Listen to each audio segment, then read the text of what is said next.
Hey everybody, welcome to another Digital Making at Home live stream from Raspberry Pi. I am here with Christina. How you doing, Christina? You good? Hello, hi. I'm good. I'm good. It's really cold here in Really? Nebraska. So I'm bundled up. It's chilly here. How is it where you are? Where are you? I'm in Cambridge. I'm still in Cambridge, and it was like actually lovely and sunny today. I did a lot of my work today from like my shed, which, as you know, has like a clear roof on it. So I was Yeah. sitting in my shed working away on my laptop in the Oh, that sun. sounds amazing. Yeah, it was very Oh, good. that's really nice.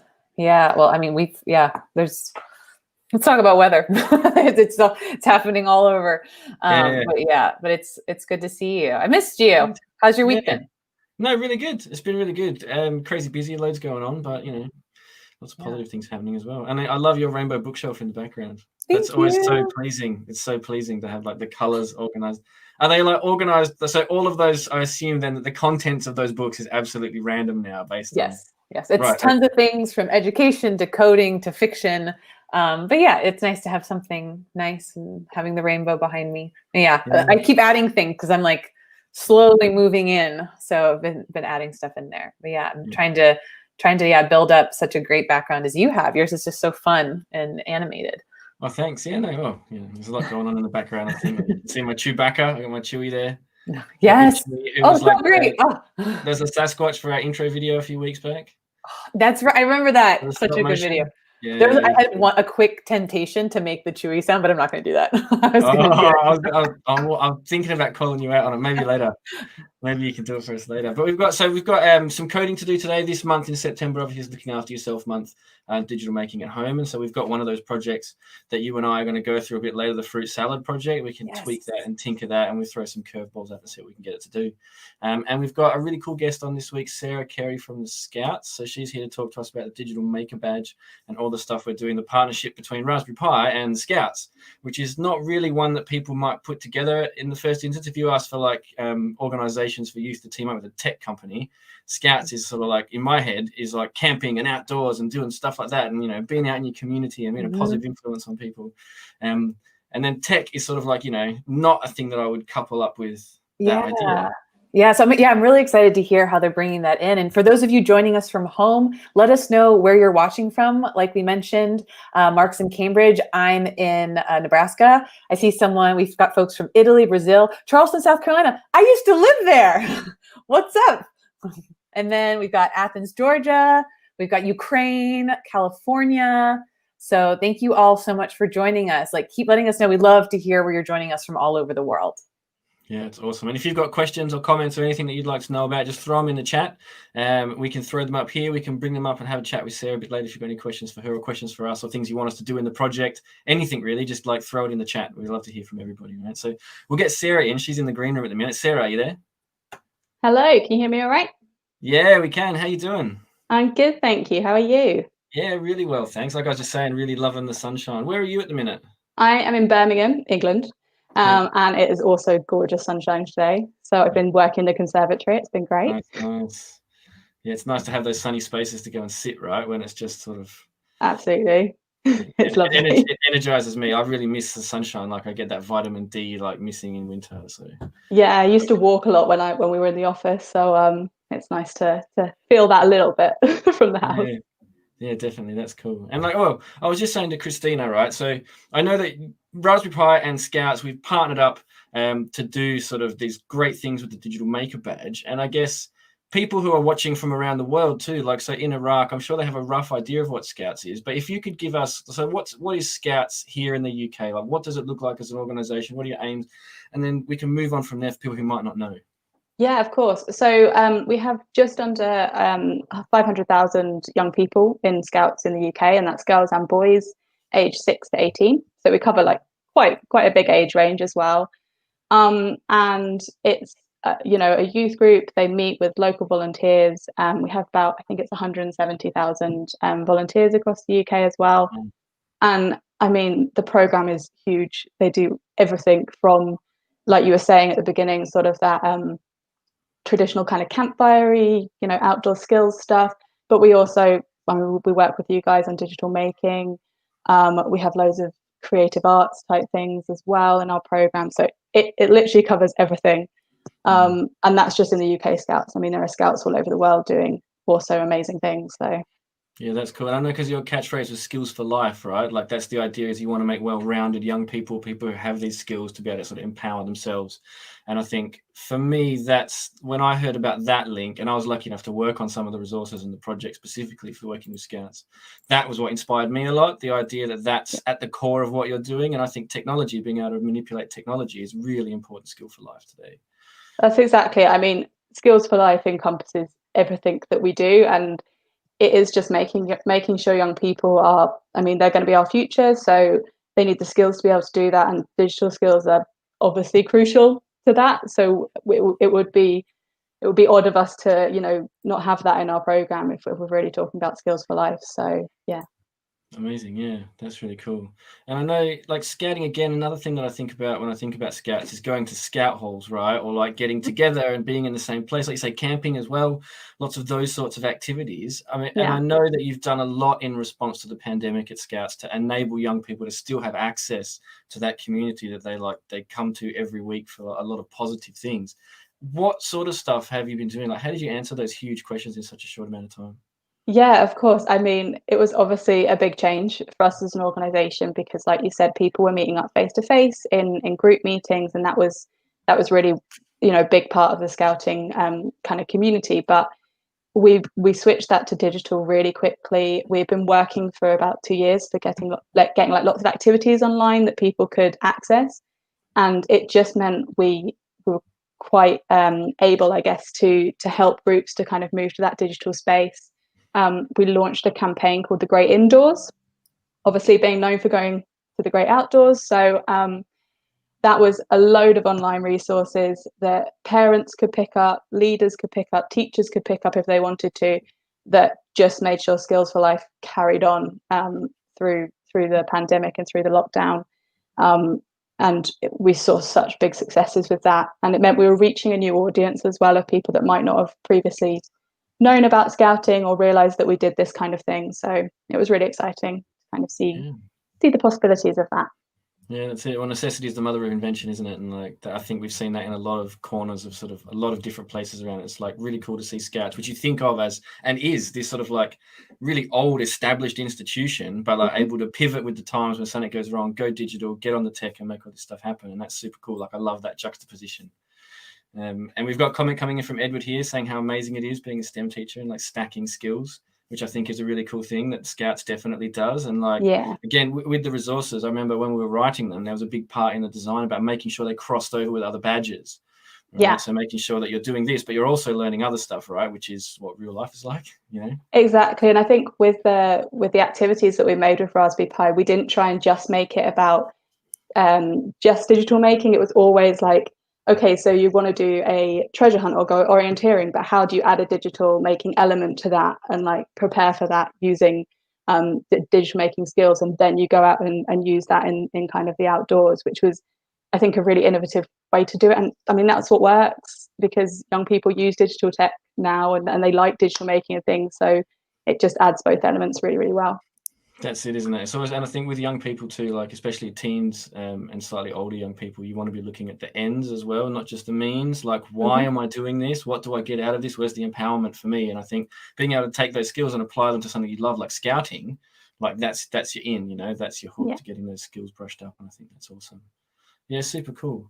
I've got the Raspberry Pi partner website, so I'll just bring it up now, and so everyone can have a look at it. And you can see we've got a bunch of things here. It talks about the badge and resources, and it says here that it's a staged badge. What do you mean by a staged badge? Yeah, so there's 5 stages to the Digital Maker badge, and that basically means that anyone from a 6-year-old beaver to a 17-year-old explorer can pick up the badge at whatever stage they feel most confident to do so. So it might be that, you know, an 8-year-old cub actually has done a bit of digital making before, so they might want to start it a little bit further on. So it's just kind of gives the flexibility to whatever the young person kind of wants to do. Is if they're really enthusiastic and they speed through the first few stages, and they can pick up the later ones.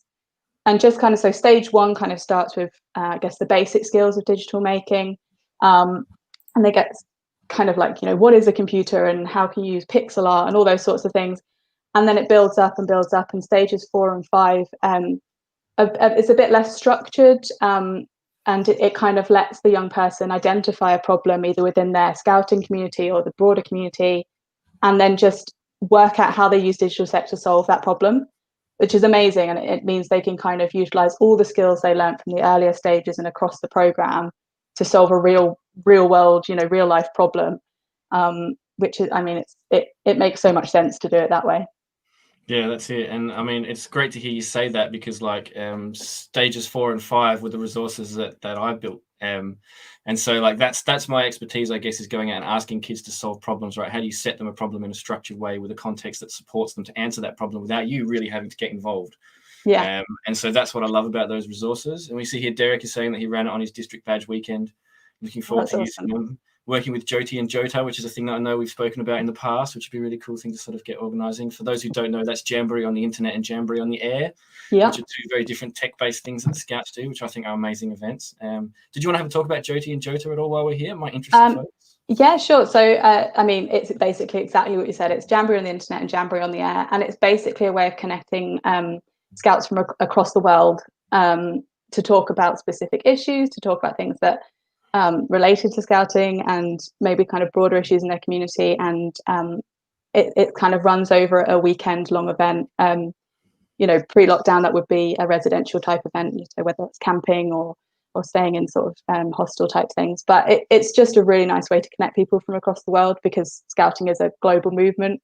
I mean, we have Scouts in nearly every country in the world, so it's a really nice opportunity to gather people together where, things like traveling to another country would obviously have restrictions in terms of cost and things as well.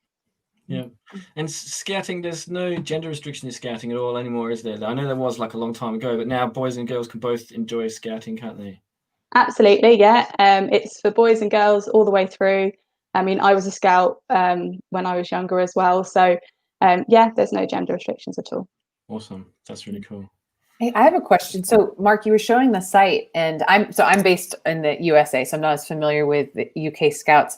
So, are all those resources free for anyone to download? They can go in. Yeah. That's because I'm seeing folks who are really excited about that. So I just wanted to confirm that they're like, these are really incredible resources I can use. Yeah, absolutely. So they're all on our website. They're free to download. We've deliberately made them open because we think our program should be seen by other people. Obviously, it would be great if they also join Scouting and see all the other things we do. But it's a great example, and anyone can be using them. And that was one thing with the Great Indoors project, is we were really trying to reach people who may have never been involved in Scouting, parents who had suddenly kids at home and they were trying to work and they needed something beyond schoolwork to keep them busy and excited. And the whole idea of the activities is they're really fun and engaging, and they don't feel like school. They're kind of learn by doing activities. Definitely. Yeah. Well, thank you for making those open. So folks at home, if you're a teacher, a parent, we saw a parent mention that they want to use these materials at home. You can go, we had the site rpf.io/scouts, and go check out those resources. Those are free for you to download, and they're a great way for kids to just see their learning come to life. And I think that's a really important thing that I know for kids who are learning from home, like that's what seems to be missing, right? So definitely check out these resources. Let us know what you think. Yeah, I think there's not just the activity resources for those teachers who are interested, but there's broader resources on there as well, which are like how to use Scratch. So there's like a broad one that is, if you're a Scout leader who's never used Scratch before, here's our primer on how you can get involved with that and what it does, how it works, so that you can walk into the classroom and just use that. And there's another one on the microbit as well. So yeah, we've got a few broad resources put together for as well. So I recommend, teachers anyway. I was recommending them to educators in our Indian community today, saying that these are amazing resources. You should get on board. The structure's there for you to just pick them up and run with them. Any room, any classroom, any teacher, parent, anyone. That's so awesome. Really cool. I love this. That's really cool. I mean, like, is there any sort of like advice or recommendation you could give to people who are now super psyched and would love to get involved in Scouts? I mean, obviously, visit our website. You'll be able to see how to get involved there. We're always looking for more young people. We want to grow, but we also always looking for more adult volunteers as well. And the nature of volunteering isn't necessarily that you need to be there every single week. There's really flexible volunteering options as well. So there's loads of ways to get involved. And it could be that obviously with this network that you've got here, it might just be that you're really confident coding and you could support some leaders who are maybe slightly less confident or have never done it before, and run a session with the young people, or even train some of the leaders so that they feel confident to do that. So please just link in with us, really, and let's make these two networks work really well together. Yeah, awesome. I mean, it's again, like I say, you're not the first one you think of, but when you think about it a bit deeper, it's like a perfect match. Absolutely. So, yeah, really see. Yeah, everything aligns. Definitely does. Awesome. Well, thanks for coming on today, Sarah. It's really great to have no you. problem. Thank you so much. It was so nice to meet you. Thank you for having me. Our pleasure. Catch you later. Bye. See ya. That's awesome, right? Like Yeah. Scouts doing coding. So like, you know, Yeah. you get that's super cool way to put together. And those sort of high level ones too. Like if you were going to do like a coolest projects entry or something similar, running off the Scouts 4 and 5 rubrics that we've got on the website there for free would definitely get your team like a pretty high level entry to coolest projects. Yeah, no, it's really neat to see it. I hadn't, like I mentioned, because I'm focusing on our work in the USA, I didn't realize that these resources were free. So I'm like open for everyone to check out. So I'm really excited to look at those. And I had some memories of being in Scouts. I was in Girl Scouts, and my brother was actually in Boy Scouts. And then I kind of like sort of jumped into his Boy Scouts and like went camping and stuff and did all the stuff that they were doing because I really liked it. I did a Pinewood Derby. It was good times. Did you do Scouts as a kid?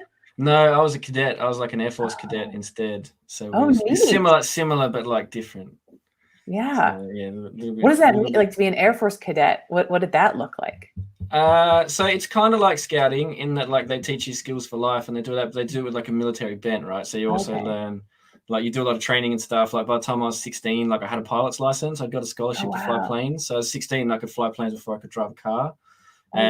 They teach you like survival stuff. So they used to like take us out into the bush and like go, here's a map and here's some like stuff to it's definitely similar to Scouts. My brother had to do that.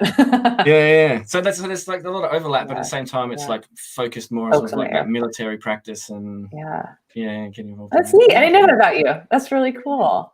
Yeah. Awesome. Well, you're a Girl Scout. Yeah, it was a little bit. I hopped over to Boy Scouts. I was like, I wanted to do more of the stuff they were doing. But now it's like, I know I think in the US too, that it's open to girls and boys as well. But I think I loved both Girl Scouts and Boy Scouts. It just worked out that at the time it was easier for my dad to just bring us both to my brother's Scout stuff. But yeah, we're seeing a lot of folks who are just, super excited about these resources and thinking about how they can use them at home. That's great. So again, thank you, Sarah, for joining us. Yeah, so I think it's ready to jump into doing some coding. Yeah, totally. Yeah, definitely. We can do some fruit salad. So we've got fruit salad project, which is like the starter project you guys can get to is available. Where is it? DM-fruit salad. Yeah, and if you're at home, this is a great project to do on Scratch. If you have a young person with you, they can follow along with us. Maybe you can open this video up at one screen and have them doing Scratch on another screen.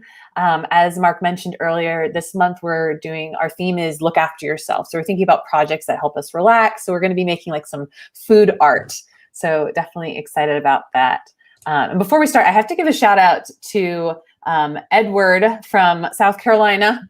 He just mentioned here, I'm going to show this comment, which is awesome to see. He got his first Raspberry Pi in 8th grade, and he's 22 now, and he just wants to say thank you for this platform and the opportunities it brought me. That's amazing to hear, Edward. Thank you for sharing that with us. There's so much happening from this work we do with Scouts to digital making at home to just the Raspberry Pi computer as a piece of hardware. So it's amazing to hear that it's a tool that you're using, and we'd love to hear more about how you're using it. It's awesome to have you in the community. Thank you for being a part of it. Cool. So you ready to code? You ready? I'm excited. I'm nervous. Why are you nervous? What are you nervous about? I don't know. Just one of those funny Wednesdays. But yeah, let's jump in. All right. Okay. So there's a starter project. So we've got fruit-salad-on, which is our starter project. And you can see everybody that we've got like a bowl, and we've got a little bit of watermelon here, which is a Sprite. So we've got our ingredient Sprite. Okay. So little pro tip for those of you at home is if you go down here to where your Sprites are, if you double click them, it shows you where on your workspace it appears. It gives you that little blue square, so you can just check that they're there. And there's our menu, that thing on the side. So there are 2 Sprites that we've got added in. And the first thing we want to be able to do is the whole point of the fruit salad project is that when you move your mouse around in the workspace, wherever you click, the sort of piece of fruit that is up here just appears in your bowl where you click. So you can sort of like, we're doing what's called stamping. So you take that sprite and it just appears like you're using like a big rubber stamp like they have in the cartoons, you know? Same thing. Yeah. We just stamp, and we can make a bunch of the same picture appear. So that's what we're working on. So the first thing we want to be able to do is if we go to our backdrop, we need to be able to make sure that when we click, where we click, so when the stage is clicked, that's where it adds to. And so to do that, we're going to have an event. Okay, so when the stage is clicked, what we want it to do is broadcast a message. And the message we want it to send to our entire project is, click in the box, add. Okay, so it's going to add our piece of fruit when we click there. That's what it wants us to sort of. Love that we're using the broadcast block. That's like when I learned about broadcast blocks, it changed my life. Changed my life, Scratch. Yeah, sure. Broadcast is great, like really powerful, right? In the sense that you can have so many broadcasts running that trigger other broadcasts. There's a lot that you can do with the broadcast block if you're clever about it, especially in game development. I find like for sort of gameplay states and like talking about if this score is this, then change a certain thing. Like very cool, really, really good to use broadcast for that sort of thing. Mm-hmm. So are you coding along on your machine? Now I am. Yeah. I was excited. Amazing. Well, I've got it up. We're stamping. All right, gonna open the starter project, which for folks, definitely open that up because it gives you the backdrop that you see there. That wasn't something that was in Scratch already. We have that added into our starter project. And we have a lot of starter projects like that. They have some of the sprites and the backdrops already added in, so you can jump into the fun stuff, into the fun coding. Okay. So let's see. All right. Okay. Calling me out. Yeah, right. We haven't done much. Barry. You just got to go to your stage and then like add the code that's there. When stage clicked, broadcast add. All right. When stage clicked.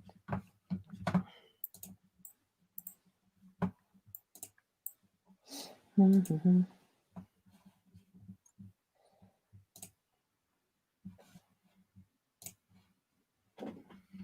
You know, what's interesting is I thought maybe when I start as a clone, I actually can't find the when stage is clicked. What am I missing? So it should be under your events block. Mm-hmm. And have you got your backdrop selected? So you have to make sure you're not on a sprite. You have to have your backdrop chosen. Thank you. Yeah, that's a common one, that one. Yeah, that's a good point. There it is. Showed up. Thank you, Mark. Okay. So when stage is clicked, okay. And then we are going to broadcast and we're going to name that message add. Got it. Cool. Thanks, Coach. No worries. And so now we're going to click on your ingredient sprite. So make sure you have your ingredient sprite selected.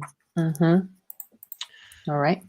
Cool. And then so on the sprite here, the first thing we want to do is we need to add our extension before we can use many of the blocks we want. So down here, there's that blue square in the bottom left. Ooh, I'm excited. Which extension are we going to add? Pen. Ooh, okay. We're going to use pen. So you'll open a picture of a rainbow with a pen. Yeah, we just add it and we get all those nice new blocks, fancy new blocks. So first thing you can drag across is an erase all block. Just drag that into your workspace. Got it. And then grab an events block and when green flag clicked. So now whenever we click the green flag, it will wipe all our work and we can start fresh. Okay. Love it. That's a good tip for folks just to have that just separate. You got it set. So completely clears everything. And it depends on how you want to drive it to or what you want it to have happen. So if you wanted it to, like maybe when green flag click does something else and spacebar erases all your work, it just depends on what you want to have start. So like maybe you have a title screen come up, so when you click the green flag, a title screen comes up and it says fruit salad, which then disappears. And then you want to use other stuff. I've seen stuff like that before. And I've done that like with some projects of just creating, especially with a game or something, having your intro piece. Yeah. So the industry word for that is a splash screen. Okay. So that's a splash. But we're not doing that in this game at the moment. If we were creating a splash, I wouldn't use green flag, but easy peasy. Let's just use. What would you use if you were creating a splash? Usually space. So like if you've seen the video we did where it was me and I think it was Zach working on the pattern drawing pen that we worked in the video, and we use space to clear for that simply because it does it like when you're working with a pen and you're drawing really complicated pictures, to hit space, it wipes it, but the pen keeps going. So it would just be like wiping the board and having the spirograph keep going. Whereas clicking the green flag would restart the entire script for my pen, which I didn't want to have happen. So you see there are instances. Separate two different things. Yeah. Gotcha. There are instances when you want that sort of thing. Cool. But for this one, we don't need it. We can just use the erase all. Mhm. And so the next thing we want is for when it receives add. So because the thing that we're broadcasting to add is this sprite. So it will hear add in the broadcast, and then it Gotcha. will do the stamping thing that we want it to do. And so what we want it to do is when I receive add, we just drag that in there. And then the next thing we want it to do is a go to. So you want it to go to, it says random position right now, but we're going to change that so it says mouse pointer. Okay, so now this is how we're going to make that the stamp.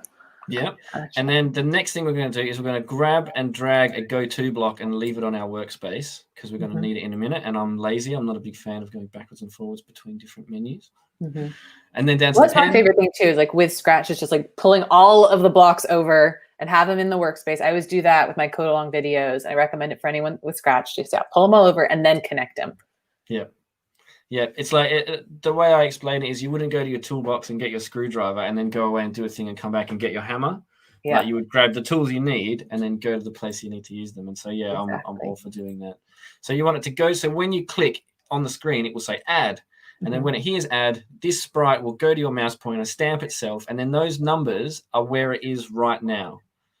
So minus 176, 112, that's where the sprite currently stands in your screen. So if you wanted it to go somewhere else, it could, but that would be the new position for where it always is, if you know what I mean. Okay. Yeah. Yeah.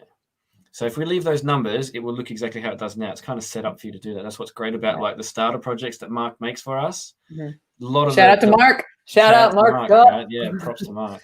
Because a lot of the setup and the messing around with stuff is the sort of the painful bit. Cool. So does your one look like my one? Yes. Awesome. So the next part we want to do is you can save your work now if you want to. If it's got to save now, it might be worth clicking save. Although Scratch usually saves everything. Well, I need to remix it so that it's then saved in my projects. Yeah, that's what I need to do too. Look, see, I haven't remixed mine. Now, if you're coding with us at home, it'll open up. You don't have to save it, or you don't have to have an account. It just won't save. So that's something to know. It's like keep coding with us, but feel free to make an account so you can save this project and code other Scratch projects.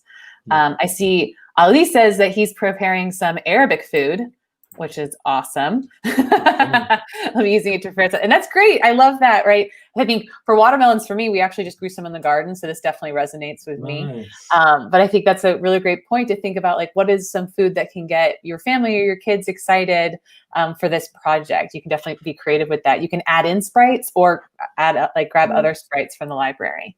Yeah, and that's the beauty of Scratch too, right? Is that the mechanic remains. Like once you get a project that works, tweaking the way it looks is really easy, and it's almost like a whole separate process that you can just get really deep involved in. Yeah, it's really cool that way. Like it's a great tool. I love working in Scratch. Cool. So the next thing we want to do is we want it to be able to change ingredient, right? So if you look at the costumes on the sprite, you'll see that it's got a bunch of different costumes. So we can change our fruit into a bunch of things. So to get it to do that, grab another event, which is when this sprite clicked. Oh, nice. I didn't realize those were all there. That's so great. And then next costume. And then so when you click on it, it should. So there we go. All right, next costume. And what was the events block that we're going to use for that one? When clicked? When this sprite clicked, yeah. Gotcha. Okay, cool. Yeah, I got it. Nice. So I should be changing costume for you now. Yep. Got a grape, got a peach, all the things. Nice.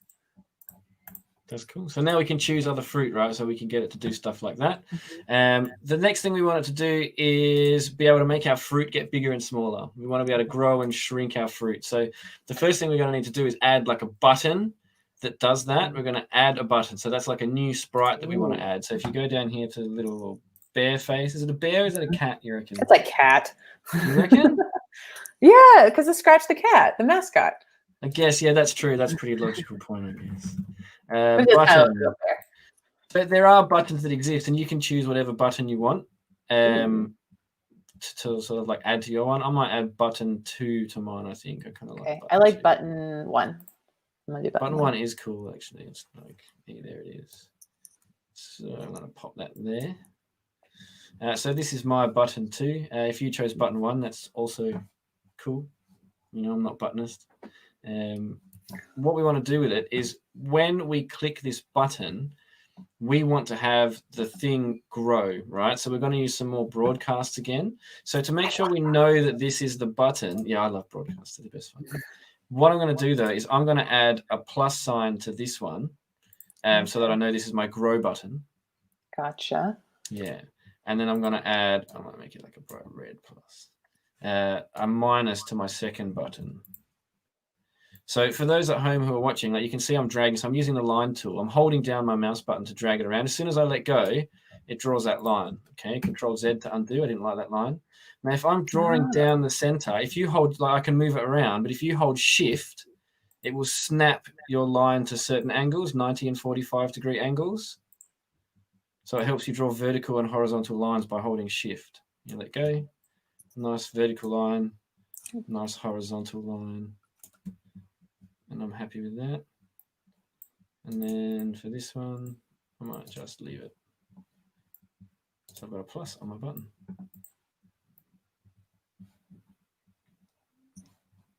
All right, I've got mine.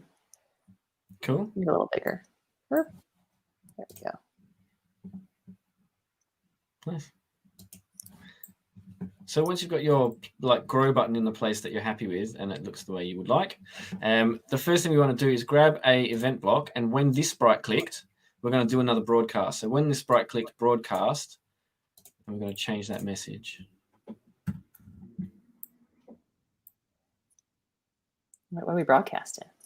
So we're broadcasting grow, which is what it does. Or you could like make it big, or anything you want, whatever you want it to be, as long as it's like a clear instruction that means that you understand what it's doing, because you don't want to confuse yourself. Like I say on other videos, you can call it anything you want, call it Fred, but that doesn't help people who want to do your work later.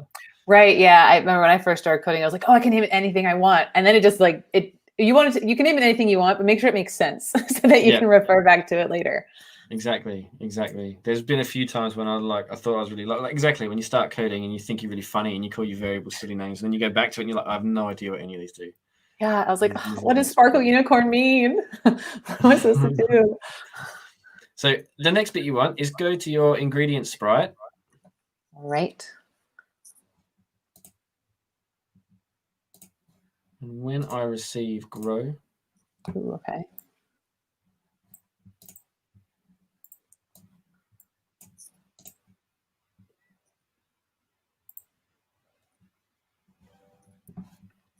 And then you want it to go to your looks menu, and you see when it says change size by, which is sort of like down towards the bottom of the list in your purple looks menu.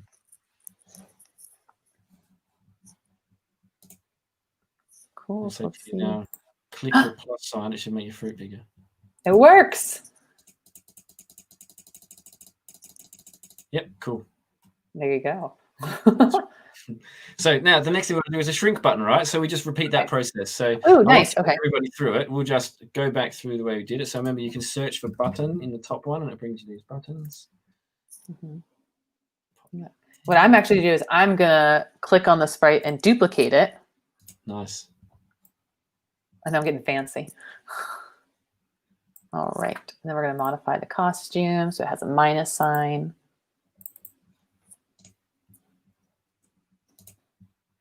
Sprite click.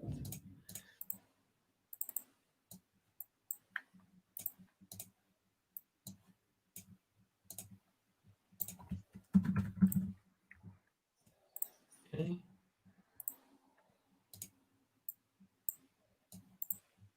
What are you naming your broadcast? Shrink. Me too. Nice. All right. And then now I have to do, okay, when I receive shrink.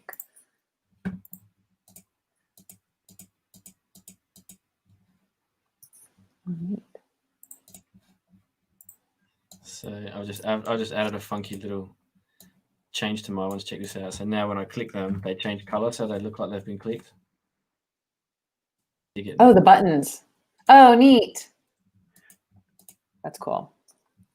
Cool. So what I love about Scratch is that you start to notice just the tiniest little things of like, and relate it to, oh, wow, like there's code that makes my iPhone do that. There's code that makes my computer do that. That when I just click something, there's code that makes the color change, that makes the size change.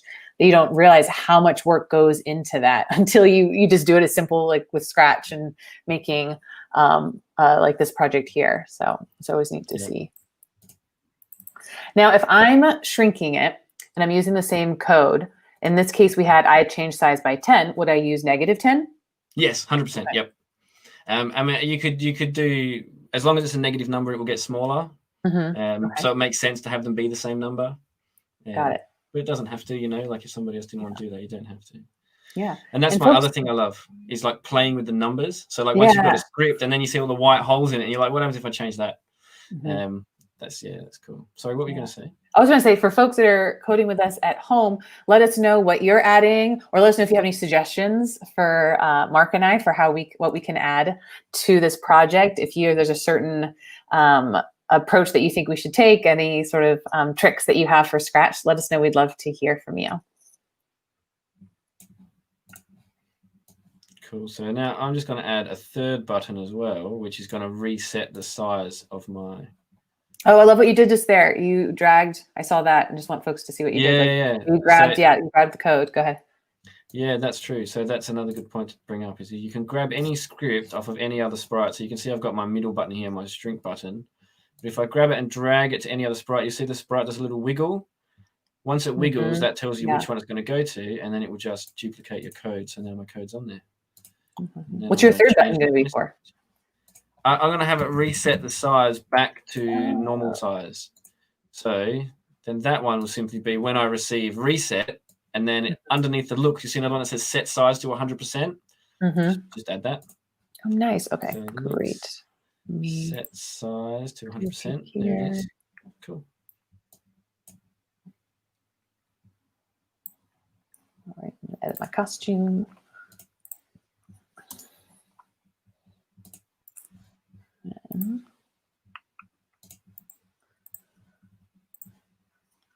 Shrink.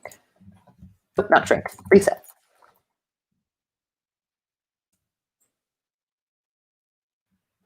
Well, it's neat to see folks. Oh, thanks, Eric. Eric saying, nice to see faces to the names. Awesome video. Thanks, Eric. Receive. Okay. All right. Cool. I mean, there are other things we can do. Like, is there any other functionality you want to sort of like add? So it should all be like doing its thing now, right? Like, so you can see that I can add apples and grapes to my fruit salad. Yeah. Some peaches, sorry. I did something though. I've got a bug in my button. Oh no, what's your button doing? Okay, my reset button is setting it. It's making it big. Or I guess 100% is big. Yeah. It must be. Yeah. Okay, cool. So let's have a look at that. Nice catch. So we can reset that. The way you want to do that is if you just go into the code where it says set size to 100%, just change that to a smaller number, right? So I reckon if that's 100, I might say 50% maybe. Yeah. Let's check that. Yeah, that's a bit better. Yeah, I think so. Yeah, the actual the starting size is smaller than what the actual size is. Okay, mine's 40%. I think I'm gonna go with 40%. Yeah. I went with 42. Good shout. Yeah, 40 looks about right. Cool. So yeah, fruit salad. I mean, we can do other stuff with it too, right? Like if you wanted to, we could add a key press that would allow you to rotate the fruit, so you could turn the shape of the fruit. Like that's totally doable. Ooh, I like that. Yeah. Yeah, like, so, let's do that. Okay, cool. So what button do you want to press? What keyboard button do you want to press to make it do that? Ooh, to rotate it. Yeah. Maybe would an arrow? Do we think an arrow button would be appropriate? Let's do that. Yeah, totally. Yeah. Okay. So if you grab that, you'll see there's a block in your event that says when space key pressed. Cool. So drag that one across, and then if you pull down the menu, you see it lists all the keys in the keyboard. Nice. So you can choose any key you want. So if we choose right arrow for rotate right, and then left arrow for rotate left, I reckon that'll work pretty good. And then you'll see under motion, once you've got your when right arrow and when left arrow key pressed blocks in there, you see under motion, there's like the two blocks like immediately at the top of the list there. So it says move and then turn. So we'll use turn. And you want clockwise under your right arrow, and I think anti-clockwise under your left arrow. Got it. And then whatever number of degrees you want. The default is always 15. Don't know why. But yeah, you can put in whatever you like. So I might put mine in as like 30 degrees right, 30 degrees left.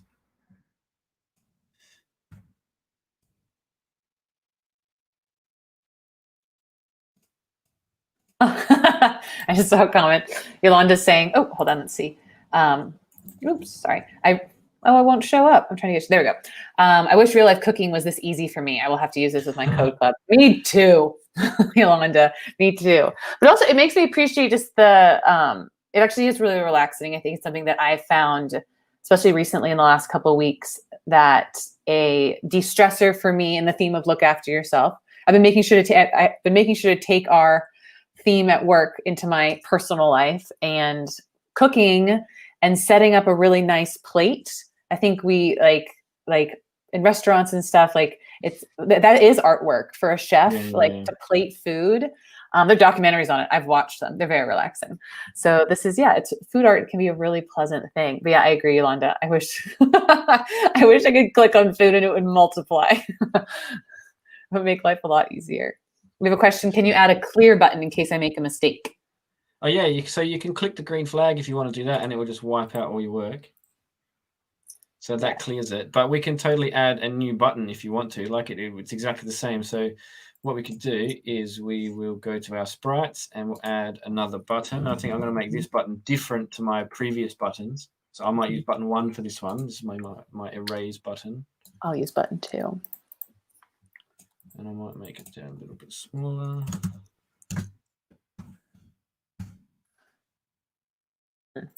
I looked at button 2. Don't look at button 2. Just look at button. And then look at the button. There we go.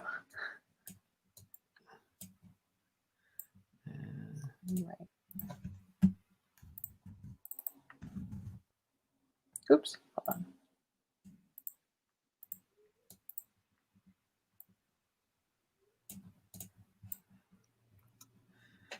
Cool.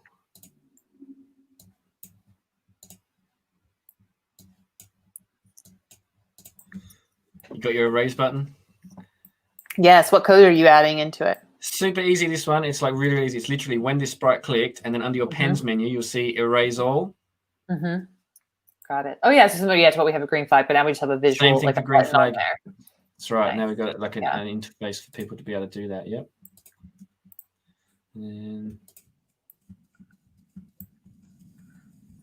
I think it's neat too in this project to see how the extension of the pen can actually, like, we're not actually even writing with the pen, right? With the project that you had done before, it was about creating art, like actually drawing it out. Where in this case, it's using the pen as a tool to do what we're doing. It's not actually drawing anything, but it's actually just I can't think of the word right now, but just the actions of the stamp and the erase, which is really neat to see.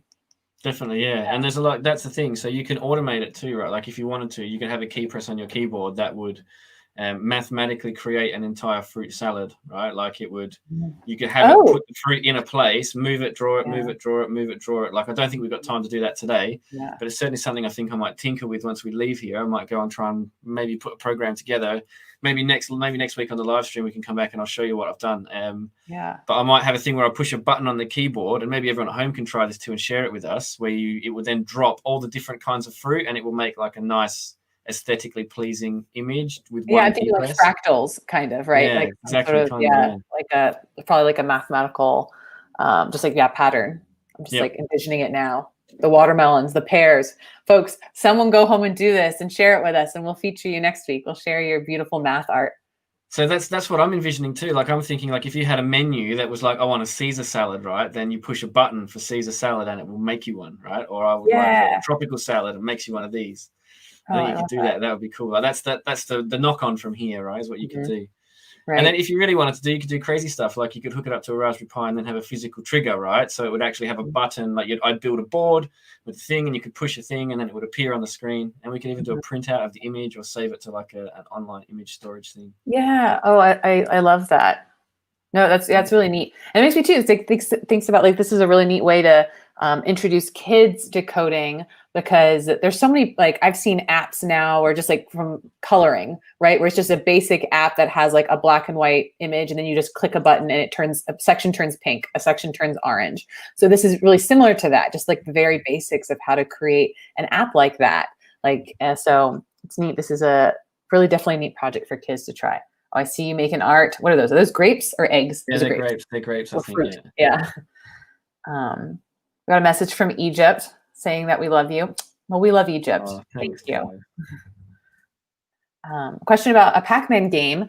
I believe that we actually have a Pac-Man project game. So definitely head to, if you check out projects.raspberrypi.org, you can check that one out. We've got a library of, I believe now over 200 projects, all different levels, all different types. So yeah, that's a great question there. Seeing if there's any other comments there, but yeah, thank you all so much for, oh, this is looking beautiful. But yeah, I'm thinking, right, like you're just clicking it in there, but like what could the setup look like where you click it and then just like creates it for you? It's surprisingly therapeutic to just like rotate and click fruit on the screen. Like it's, yeah. I was shocked when I like first made the project. I was like, yeah, okay, I see what you did here. And then when I started actually playing with it, I just sat there like clicking fruit for ages. It was bizarre. I didn't expect it to sort of like be as. We're both just like chilling out right now. Yeah, it's like a super weird Zen activity, and it's like zero-sum activity, right? Which is the perfect Zen activity, right? So instead of you're raking sand and then you blow it all away or whatever it is, this same thing. As soon as you're drawing all your fruit salad, you just erase it and then draw another fruit salad. It's great. Yeah, I love it. Neat. Oh, excited! I just got a message here. So our friend who just asked about the Pac-Man game, stay tuned, because it sounds like we're going to be bringing that to a live stream near you in a couple of weeks. So thanks for that suggestion. We have our team loved that suggestion. So we're gonna bring a Pac-Man game to the live stream. I think it might be next week. Let me know, folks. Nice. This is me pretending that there's a radio in my ear talking to. Yeah, I love it. I love that. That was really good. That was really good. Very meta. Cool. Definitely. All right. I mean, so that's the fruit salad project. Like we've done all the bits we can. I think if anyone's got anything they'd like to add, and I'll try and do that automated fruit salad thing for us as well. I'll knock that together by next week, I think. Oh, cool. That sounds fun. I'll play around with mine and see what. Yeah, I love this. Yeah, let's bring our personal fruit salad projects next week and see what we did. Now I feel pressure, but no, I'm gonna make it cool. I'll probably add in the rainbow, so I'll probably figure out like a rainbow kind of theme in there. Cool. Definitely. Nice one. Yeah, that was really fun, and I love talking to Sarah today about Scouts. Like again, like I loved all the work we did on the Scouts. I was really psyched to be and lucky to be involved working on that project. We had a really great time. I think we made some really useful broad resources. So if you're watching, hey Ali, how's it going, man? And then Mustafa. So if you guys if out there watching and you want to do something that's really simple, nice, easy entry-level resources to teach young people, and you're not that confident, the Scout resources are perfect. Like that's what they were designed for. Yeah. So do have a look. Yeah, and we're definitely here to help you all get started. We know we have folks one end who have been using Raspberry Pi hardware. I mean, like Edward had mentioned, he got it when he's in 8th grade. He's 22 now. And then we have folks who are just getting started. So definitely you can check out our resources. You can always go to projects.raspberrypi.org. Mark said the resources here, rpf.io/scouts. I see a question of like, how can I become a member in Raspberry Pi? I'm 16 years old. Hey, if you love Raspberry Pi, you're a community member. Like you're in. I come on in. I welcome you with open arms. Head over to our website. You can see what specific programs you might want to get involved in. This is our weekly live stream, but we also have jams. We have code clubs, dojos. And if you are interested in being a member, you're in. Welcome. We're excited to have you. Try and find your nearest dojo would be my recommend as well. Like jump on Code Dojo website and see if you can find your nearest dojo and sign up there. You find other young people that are also making cool stuff and want to get involved and make things happen. Cool. Awesome. I feel so relaxed. Yeah, it's good, right? I am actually, I'm surprisingly chill now after having made that fruit salad.